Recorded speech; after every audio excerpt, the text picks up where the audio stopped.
The 10th lesson from the Goa Board's 12th standard French textbook is a funny story. It is a folk traditional tale that comes from Goa. Okay, and it also has a moral, it has a message for you, which you can take at the end of it. Okay, but for now, while you're reading, just enjoy the story. Le Gendre Goanais is the title of the story. It is a Goan folk tale. Le Gendre is a son-in-law. Okay, Le Beau-Fils and Le Gendre, they mean the same thing, which is the son-in-law. So the Goan son-in-law. The title itself tells you that it is a story from Goa. Now, obviously, a Goan story won't be written in French. So, Conte folklorique de Goa, traduit de Konkani par Natasha Gomes. So, this is a folk tale which comes from Goa, traduit, that has been translated from Konkani by Natasha Gomes. Okay? So, Mario le Gendre attendait impatiemment l'invitation prochaine chez ses beaux-parents, car sa belle-mère était une bonne cuisinière. Mais le jour-ci, avant son départ, sa mère le prend à l'écart et l'avertit. Mon fils, montre que tu es bien élevé et ne sois pas trop gourmand. Oui, ne t'inquiète pas, lui répond Mario. So Mario, the son-in-law, was impatiently waiting for the invitation. Attendre, imparfait of attendre, which is to wait. So he was impatiently awaiting an invitation, the next invitation from his in-laws, ses beaux-parents, parents-in-law. Why now? Why was he so desperate to go to his in-laws' place? Car sa belle-mère était une bonne cuisinière, because his mother-in-law was an excellent cook. Cuisinière, cook. Mais le jour dit, but on that said day when the invitation actually came, avant son départ, before he left his house, before his departure, sa mère le prend à l'écart et l'avertit. His mother takes him to the side, prends à l'écart to take someone aside, and warns him, avertir. Mon fils, montre que tu es bien élevé et ne sois pas trop gourmand. My son, show that you have been well brought up. Montrer, to show. So display your manners, show that you have been brought up well. Élever is to raise someone, to bring someone up. Et ne sois pas trop gourmand. And don't be too greedy. Oui, ne t'inquiète pas, lui répond Mario. Yes, mother, don't worry. Ne t'inquiète pas, don't worry, says Mario to her. So, 2 heures plus tard, il est chez ses beaux-parents. Il s'amuse bien. À l'heure du repas, Mario n'oublie pas le conseil de sa mère. Pour ne pas se montrer gourmand, il mange peu. Quand sa belle-sœur lui offre du kir, il refuse poliment et tend la main pour l'empêcher de le servir. So 2 hours later, he is at his in-laws' place. Il s'amuse bien, he's enjoying himself a lot. À l'heure du repas, Mario n'oublie pas le conseil de sa mère. At the time of the meal, okay, when they're serving the food, Mario does not forget his mother's advice. In order to show that he is not so greedy, okay, that he is not gluttonous, so to say, pour ne pas se montrer gourmand, il mange peu. He controls himself, he eats very little. Quand sa belle-sœur lui offre du kheer, when his sister-in-law offers him some kheer, kheer is this dish, okay, this sweet dish. Il refuse poliment et tend la main pour l'empêcher de le servir. He refuses politely, adverb of politely. Et tend la main, raises his hand in order to stop her from serving him.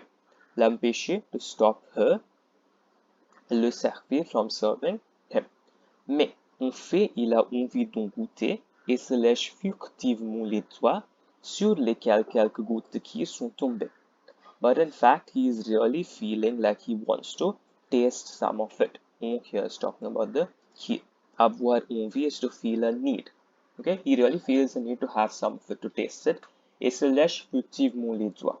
And he licks very stealthily, very quietly on the quiet. He starts licking his fingers, les doigts, fingers, on which some drops of kheer have fallen. So perhaps when they were serving the kheer, a few drops must have fallen on the table and on his fingers. So he picked up his fingers, put them in his mouth, and started licking them because he was so desperate to eat the kheer, but he didn't want to show that he was being greedy. So super, comme c'est bon. Mais, une fois refusé, le gendre n'ose plus en demander. So it's great. Okay, this is probably a line that he says to himself. Comme c'est bon. It's how good it is. Okay. Mais une fois refusé, but one time that he has refused once. He does not dare to ask again. Okay. Il va se coucher, mais n'arrive pas à dormir. Il répond sans cesse à ce délicieux qui. He goes to sleep. Okay, he goes to lie down, but he cannot get sleep. N'arrive pas à dormir. He cannot get sleep. His eyes refuse to close. Why is that? Because he goes on thinking. He cannot stop thinking about the kheer, that he really wants to eat the kheer. Okay. N'y tenant plus, il se lève et va à la cuisine sans faire de bruit. Et il se met à la recherche du kheer. So he cannot control himself any longer. He cannot hold himself back anymore. Il se lève. He gets up et va à la cuisine sans faire de bruit. He goes into the kitchen without a sound, very quietly. Il se met à la recherche du kid and he starts looking. He puts himself in search of the kid. Tout d'un coup, jetant un œil vers le toit, il y découvre le pot suspendu à une poutre. Il est très heureux, mais le pot est trop haut. So, tout d'un coup, all of a sudden, very suddenly, when he takes a glance towards the roof, okay, when his eyes shoot up and see the roof suddenly, jeter un œil is to take a glance or to take a peek at something. Vers le toit, towards the roof, il y découvre le pot. There he finds the pot of kheer, okay, suspended from a beam. Suspendu, suspended. Poutre is a beam. Il est très heureux. He is very happy. Mais le pot est trop haut. But the pot is too high for him. So what does he do? Une idée lui vient à l'esprit. An idea comes to his mind. L'esprit can be the spirit and also the mind. Okay? À l'aide d'un bâton, il fait un trou à la base du pot et le kheer commence à couler goutte à goutte. So what does he do in order to reach the kheer? With the help of a stick, un bâton, il fait un trou à la base du pot. He pokes a hole in the base of the pot. Et le kheer commence à couler goutte à goutte. And the kheer starts to fall from that hole, drop by drop. Et Mario, debout sous le pot, la bouche grande ouverte, déguste le kheer. And Mario puts himself, he stands there under that pot of kheer which is suspended from the roof, and he starts eating it. The drops fall into his mouth. His large mouth, open wide, he starts tasting the kheer. Se faisant quelques gouttes tombent par terre. In doing this, some drops start to fall on the floor. Et quand il veut changer de position, il glisse sur les gouttes tombées sur le sol. Obviously, now he can't stand still in one place. The kheer is going to fall, right? So he has to move himself. And when he goes to change his position, when he wants to change how he's standing, il glisse sur les gouttes tombées sur le sol. He slips on the drops of kheer which have fallen on the floor. Glisser is to slip. Boom. Il tombe avec fracas et cela réveille tout le monde.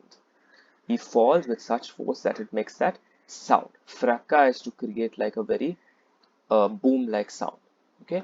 Et cela réveille tout le monde. And that wakes up the whole world, as in everyone in the house. Quelqu'un crie, ouvre-le, ouvre-le. Someone starts to shout, there's a thief. Okay, let's go and get him. Le gendre tremble de peur. The son-in-law, that is Mario, trembles out of fear. Il regarde de tous côtés et remarque un sac de farine dans un coin. He looks from all sides and he notices a bag of flour in the corner. Farine is flour, maida. Il s'y cache. Okay, he hides himself in that bag because obviously he doesn't want to be discovered that the son-in-law has gone to steal kheer from the kitchen of all things. Déjà tout le monde est dans la cuisine à la recherche du voleur. So already everyone has reached the kitchen in search of the thief. Là, le voleur est dans ce sac, crie quelqu'un. Over there, the thief has gone into the bag. Et tout se précipite sur le sac et on retire le prétendu voleur. And everyone throws themselves, they shove themselves onto that bag in order to catch him et retire le prétendu voleur. And from the bag, they remove the prétendu voleur is now the false thief because he's actually an innocent son-in-law who just wants to eat kheer. So, recouvert de farine, personne ne le reconnaît et il est donc battu sans pitié. Covered out of flour, that he's gone and submerged himself in that bag of flour, He's covered with flour. Personne ne le reconnaît. Obviously, people won't recognize him. Nobody recognizes him. Et il est donc battu sans pitié, and he is therefore beaten. Okay, he is caned without pity, mercilessly. Le gendre crie de douleur. Hé, hé, je suis votre gendre. Arrêtez. Au secours. Ma femme, aide-moi. So the son-in-law, that is Mario, cries out of pain. I am your son-in-law. Stop. Stop beating me. Help me. Okay. Then, en entendant ces cris, il reconnaît sa voix et arrête de le battre. On hearing his cries, they recognize his voice. They do not recognize his face because he's covered with flour, but they are able to identify his voice and they stop beating him. Tout le monde éclate de rire. The whole family starts laughing, éclater de rire, to burst out in laughter. Sa femme qui l'aime lui pardonne vite. His wife who loves him pardons him or forgives him quickly. Mais depuis ce jour, sa belle famille le taquine et le gendre gourmand rougit au moindre rappel de cette mésaventure. But till this day, right up till now, his in-laws tease him, mock him. Taquiner is like a gentle kind of mocking. Okay? Et le gendre gourmand rougit au moindre rappel de cette mésaventure. And the greedy son-in-law becomes red, blushes at every least mention, okay, whenever he is reminded about this misadventure in the kitchen with the clean. On raconte ce conte aux petits enfants qui refusent de goûter à un nouveau plat. So we tell this story, we tell this tale to the little children who refuse to taste a new dish. Okay, and what do we tell the little children who want to eat something new? Si vous ne mangez pas ça, il vous arrivera la même chose qu'au gendre avec son qui. If you refuse to eat this, if you don't want to try this new dish, il vous arrivera, the same thing will happen to you, which happened to the son-in-law Mario with his key. Okay, I hope you enjoyed this lesson. It's a nice story and it is something that comes from our homeland only. Okay, this is the last lesson for this academic year from the Prose section. Thank you.